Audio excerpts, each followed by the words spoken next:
അസ്സലാമു അലൈക്കും വറഹ്മത്തുള്ളാഹി വബറകാതുഹു. ഒരു വർഷത്തിലെ ഏറ്റവും പവിത്രമായ പ്രഭാതങ്ങളിലൂടെയാണ് നാം കടന്നു പോകുന്നത്. പകലുകളിൽ വെച്ച് ഏറ്റവും ശ്രേഷ്ഠമായ പകലാണ് ദുൽഹിജ്ജ 1 മുതൽ 10 വരെയുള്ള പകലുകൾ.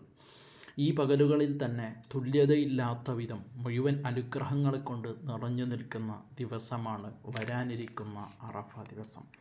പരിശുദ്ധ മക്കയിൽ നിന്നും 20 കിലോമീറ്റർ അകലെ 18 കിലോമീറ്റർ വിസ്തൃതിയുള്ള വിശാലമായ ഭൂമിയാണ് അറഫ. അറഫ പല കാരണങ്ങൾ കൊണ്ടും പ്രത്യേകതകൾ നിറഞ്ഞ മണ്ണാണ്. അറഫ ഹജ്ജാണ് എന്ന് ഹബീബ് റസൂലുള്ളാഹി സ്വല്ലല്ലാഹു അലൈഹി വസല്ലം തങ്ങൾ പറഞ്ഞത് മഹാനായ തുർമുദി ഇമാം അവിടുത്തെ സുനനിലൂടെ രേഖപ്പെടുത്തി വെച്ചത് കാണാം. ഒരു സംഘം നജിദിൽ നിന്നുള്ള ഒരു സംഘം മുത്തുനബി സല്ലല്ലാഹു അലൈഹി വസല്ലം തങ്ങളോട് വന്ന് അറഫയെ പറ്റി ചോദിച്ചപ്പോൾ മുത്തുനബി സല്ലല്ലാഹു അലൈഹി വസല്ലം തങ്ങൾ പറഞ്ഞത് അൽ ഹജ്ജു അറഫ, ഹജ്ജ് അറഫയാണ് എന്നാണ്. ഹജ്ജിൻ്റെ പ്രധാനപ്പെട്ട ഫർളാണ് ദുൽ ഹജ്ജ് 9 ളുഹറിന് ശേഷം മഗ്രിബ് വരെയുള്ള സമയങ്ങളിൽ എപ്പോഴെങ്കിലും അറഫയിൽ നിൽക്കുക എന്നത്. അറഫയിലെ നൃത്തം ഒരാൾക്ക് നഷ്ടമായാൽ ഹജ്ജ് തന്നെ നഷ്ടപ്പെടും. ഒരു നിമിഷമെങ്കിലും അറഫയിൽ അന്നേ ദിവസം തങ്ങുന്നവർ ഹാജിയായിത്തീരും. ഒരു മനുഷ്യൻ്റെ സകല പാപങ്ങളും പൊറുക്കുന്ന സ്വർഗമല്ലാതെ മറ്റൊരു പ്രതിഫലം ഇല്ല എന്ന് നബി സല്ലല്ലാഹു അലൈഹി വസല്ലം തങ്ങൾ പഠിപ്പിച്ച ഹജ്ജിൻ്റെ ആത്മാവ് അറഫയാണ്. അതുപോലെ പാപമോചനത്തിൻ്റെ ദിവസമാണ് യൗമു അറഫ.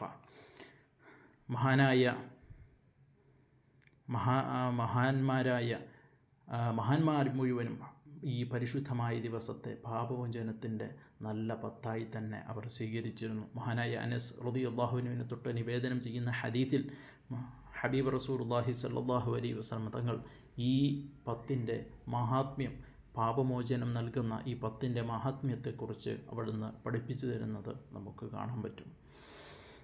നിങ്ങളുടെ പാപങ്ങൾ അത് കടലിലെ മോജകൾക്ക് സമാനമാണെങ്കിൽ പോലും നിങ്ങൾക്ക് പുറത്തു കിട്ടുമെന്ന് ഹബീബ് റസൂലുള്ളാഹി സ്വല്ലല്ലാഹു അലൈഹി വസല്ലം തങ്ങൾ പഠിപ്പിച്ചത് കാണാം.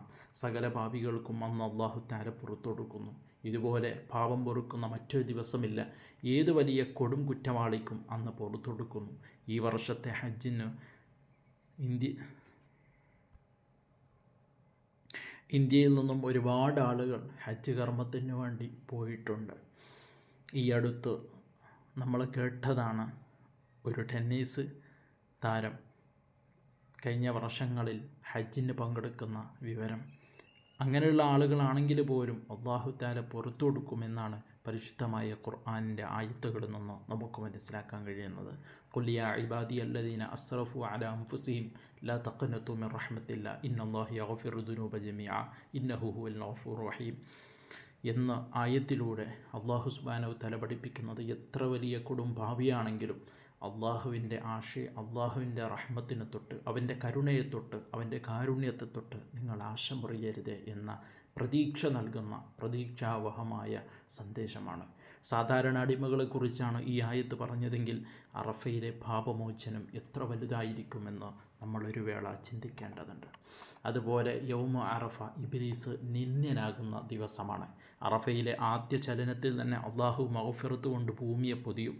ഇത് കണ്ട് തലയിൽ മണ്ണ് വാരിയിട്ട് ഇബ്ലീസ് കരയും. അവൻ്റെ മക്കളായ ശൈത്താന്മാർ കാര്യമന്വേഷിക്കുമ്പോൾ അവൻ പറയും, 60 വർഷമായി ഞാൻ പാപങ്ങൾ ചെയ്യിപ്പിച്ച മനുഷ്യന് ഒരൊറ്റ നിമിഷം കൊണ്ട് അള്ളാഹു മഗ്ഫിറത്ത് നൽകിയിരിക്കുന്നു. ഇനിയും ധാരാളം മഹത്വങ്ങൾ ഈ ദിവസത്തിൽ നിലനിൽക്കുന്നുണ്ട്. അറഫ ദിവസത്തെ ബഹുമാനിച്ചുകൊണ്ട് അറഫയിൽ ഇല്ലാത്തവർക്ക് ദുൽ ഹജ്ജ് 9 നോമ്പ് പിടിക്കൽ ശക്തിയായ സുന്നത്താണ്. അതാണ് മഹാനായ അബൂ ഖതാദത്തുൽ അൻസാരി റളിയല്ലാഹു അൻഹുവിനെ തൊട്ട് നിവേദനം ചെയ്യുന്ന ഹദീസിലൂടെ റസൂൽ സല്ലല്ലാഹു അലൈഹി വസല്ലം തങ്ങളോട് യൗമ അറഫയെക്കുറിച്ച് ചോദിക്കപ്പെട്ടപ്പോൾ മുത്തുനബി പറഞ്ഞു, യുകഫിറു സനത്തൽ മാദിയത വൽ ബാഖിയ, കഴിഞ്ഞുപോയ ഒരു വർഷത്തെ പാപങ്ങളെയും വരാനിരിക്കുന്ന ഒരു വർഷത്തെ പാപങ്ങളെയും അല്ലാഹു സുബ്ഹാനഹു തആല യൗമ അറഫയിൽ നോമ്പ് അനുഷ്ഠിക്കുന്നവർക്ക് അല്ലാഹു തആല പുറത്തു കൊടുക്കുന്നു എന്ന്. ഓരോ നാട്ടിലും ദുൽ ഹജ്ജ് 9 എന്നാണോ അന്നാണ് അറഫ നോമ്പ് പിടിക്കേണ്ടത്. അല്ലാതെ അറഫ സംഗമത്തിൻ്റെ അന്ന് തന്നെ ആകൽ നിർബന്ധമില്ല എന്നാണ്. അറഫ സംഗമം എന്നുപോലും അറിയാത്ത ഒരു കാലഘട്ടത്തിലെ ജനത ഈ നോമ്പ് പിടിച്ചിരുന്നില്ലേ? കൂട്ടത്തിൽ പറയട്ടെ, ഗോളശാസ്ത്രം ഇസ്ലാമിക ഫന്നുകളിലെ വളരെ പ്രധാനപ്പെട്ട ഒരു പഠന വിഷയമാണ്. ഇതിനെക്കുറിച്ച് ഒന്നും അറിയാത്ത ആളുകൾ ചന്ദ്രൻ്റെ വലുപ്പത്തെ മാത്രം അടിസ്ഥാനപ്പെടുത്തി പിറ കണ്ടത് തെറ്റാണെന്ന് സ്വയം വിലയിരുത്തുകയാണ്. ചന്ദ്രൻ്റെ വലിപ്പം പല ഘടകങ്ങളെയും ആശ്രയിച്ച് ചെറുതും വലുതുമാകാറുണ്ട്. വലിപ്പ വ്യത്യാസം മാത്രമല്ല ദിവസം നിശ്ചയിക്കുന്നത്. അതുകൊണ്ട് പഠനം നടത്താതെ അത്തരം വിഷയങ്ങളിൽ വെറുതെ അഭിപ്രായ പ്രകടനം നമ്മൾ നടത്തരുത്. കാരണം കാലഗണനം ദീനാണ്. ഇന്ന ഇദ്ദത ശുഹൂരി ഇൻദല്ലാഹി 12 ശഹ്റൻ ഫി കിതാബില്ലാഹ് യൗമ ഖലഖസ് സമാവാതി വൽ അർള മിൻഹാ അർബഅത്തുൻ ഹുറും ദാലിക ദീനുൽ ഖയ്യിം.